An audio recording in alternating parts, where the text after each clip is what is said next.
सज्जनों एवं देवियों, सदगुरु कबीर साहब का मूल ग्रंथ बीजक हैं। आज मैं प्रस्तुत करने जा रहा हूँ बीजक साखी, जिसमें 353 साखी कहे हैं।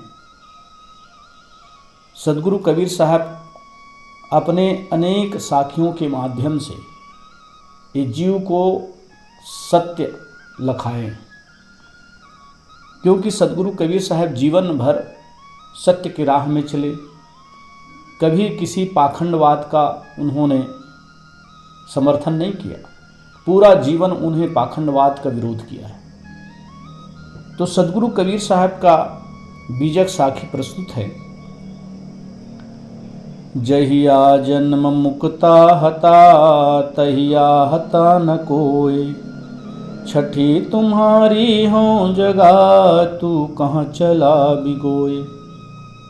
जब जब जीव मुक्त जन्मे एवं स्वतंत्र नर जन्म में था या वर्तमान में है मनुष्य देह, तब तक मानवितर अन्य 3 खानियों के विवस्थाकृत बंधन नहीं थे और ना आज है। परंतु हे जीव, तू मन में अहंकार जागृत कर और अपने आप को खोकर कहाँ जा रहा है।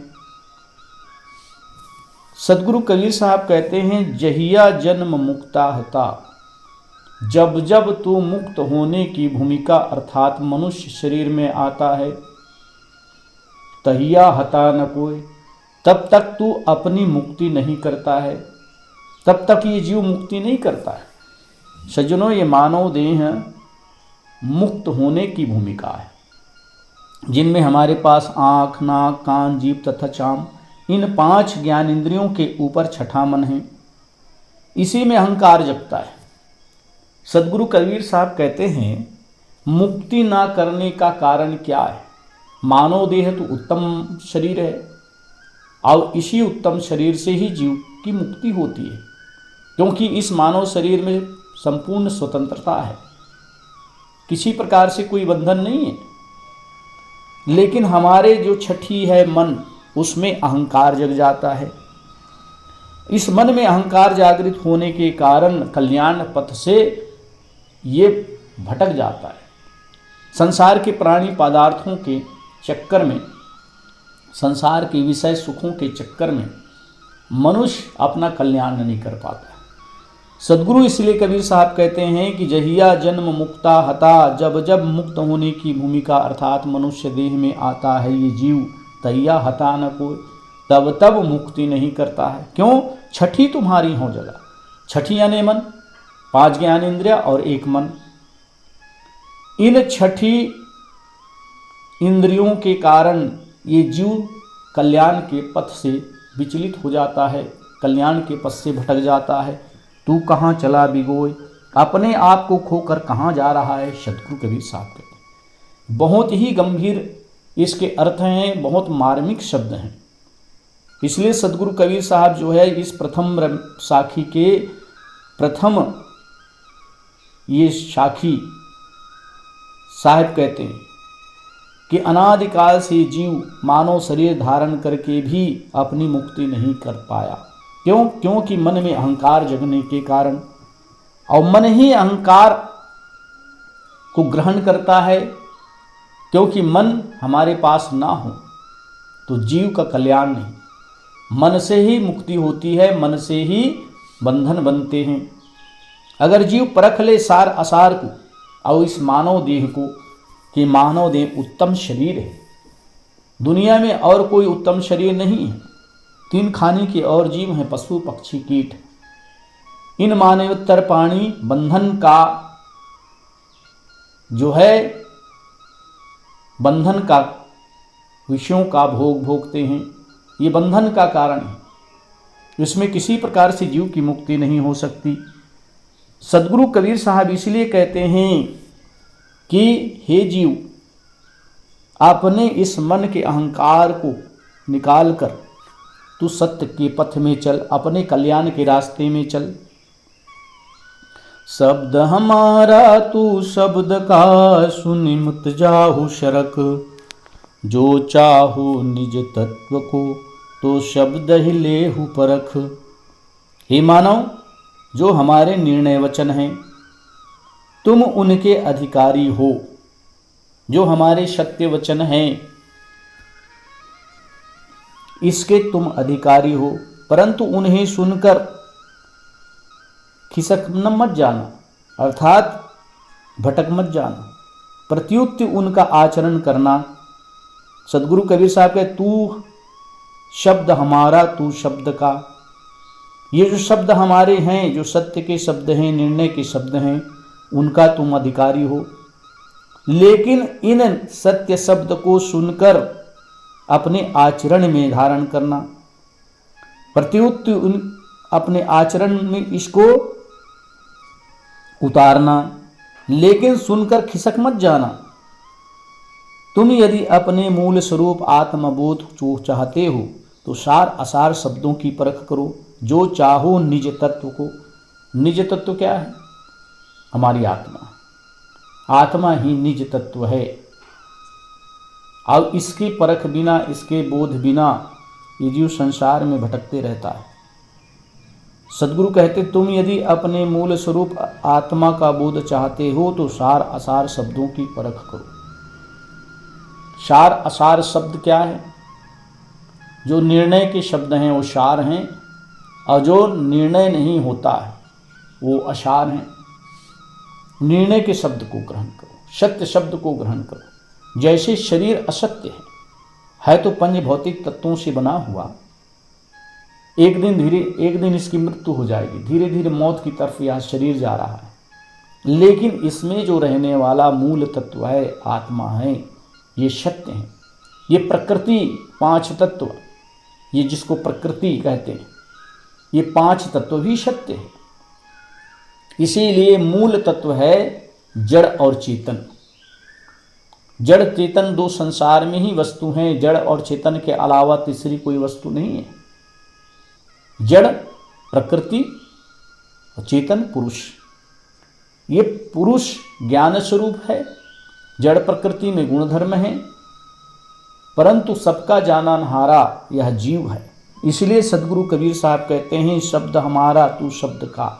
जो हमारे सत्य शब्द हैं, निर्णय के शब्द हैं, इनके तुम अधिकारी हो, परंतु इन निर्णय के शब्द को सुनकर खिसक मत जाना, प्रत्युत इनका आचरण करना, अपने जीवन में धारण करना, तभी तुम्हारा कल्याण हो सकता है।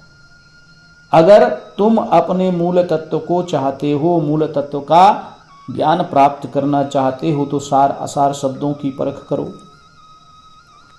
इस प्रकार से सदगुरु कबीर साहब जो है शब्दों की परख की बात कहते हैं, लेकिन मनुष्य बिना शब्दों को परख किए शब्दों को ही पकड़ लेते हैं।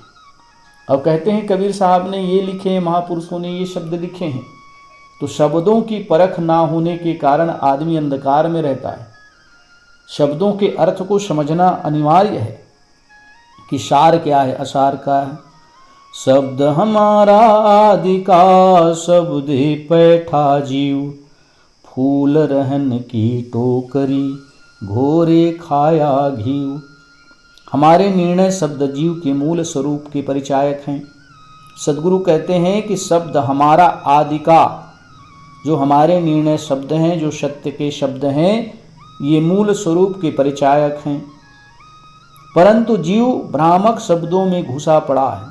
शब्दे पैठा जीव।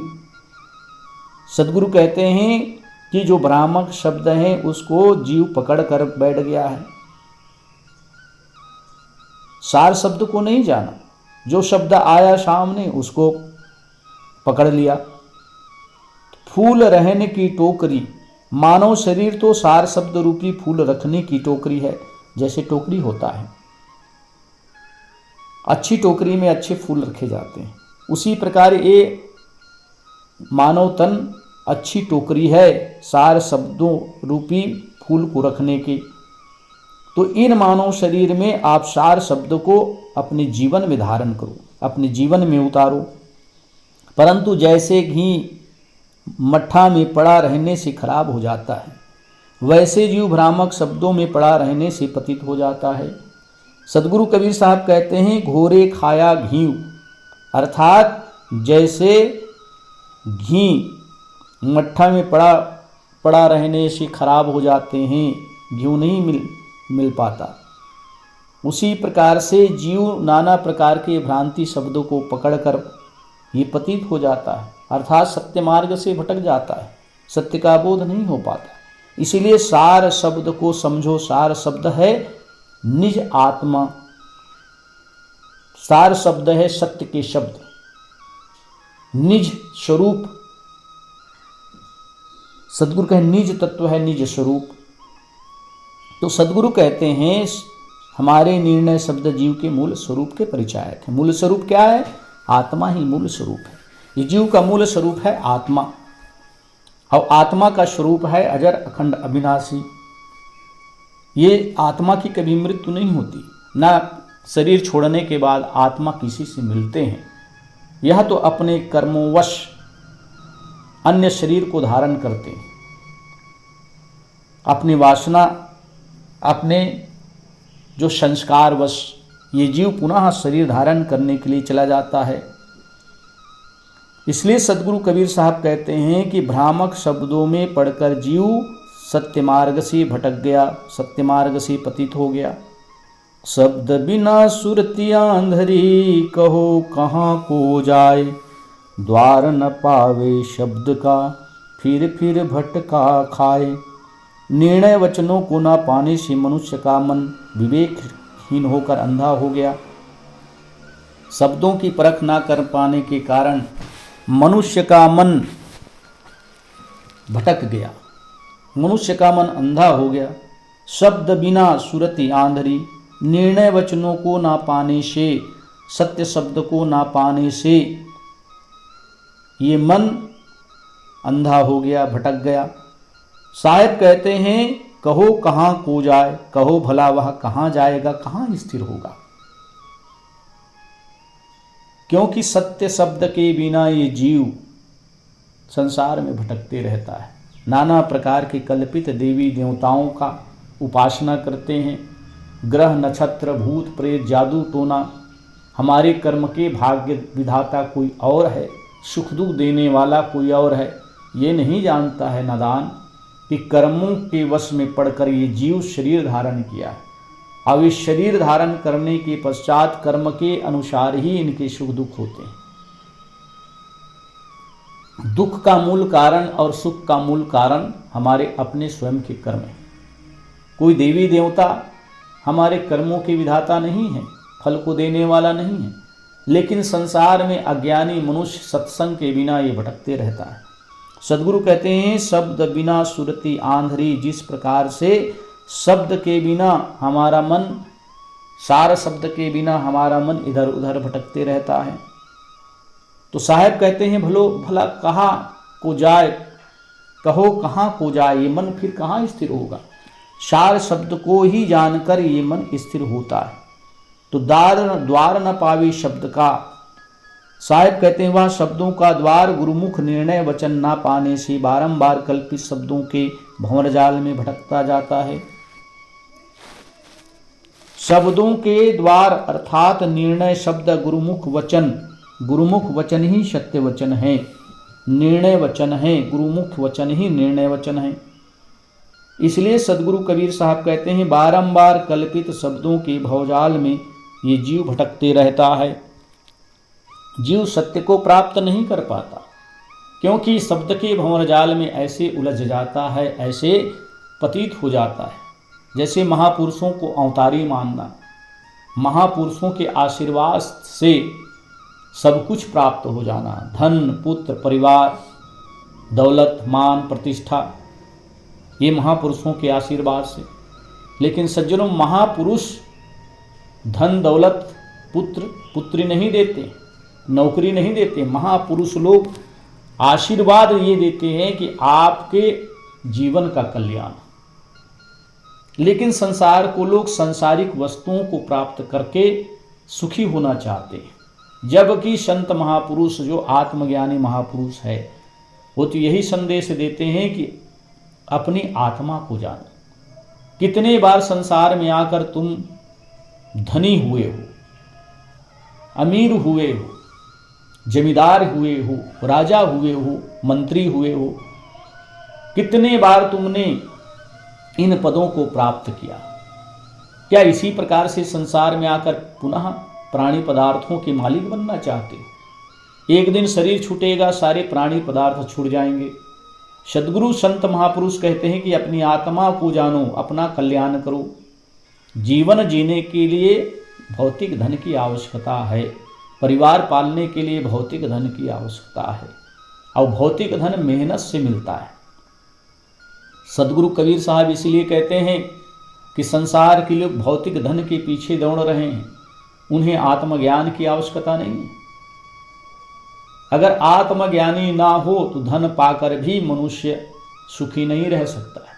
आज संसार में देखने में आता है धन तो अपार है, परंतु आत्मज्ञान के बिना ये भटक रहा है, उस धन का सदुपयोग नहीं कर पा रहा, वो भी दुखी है।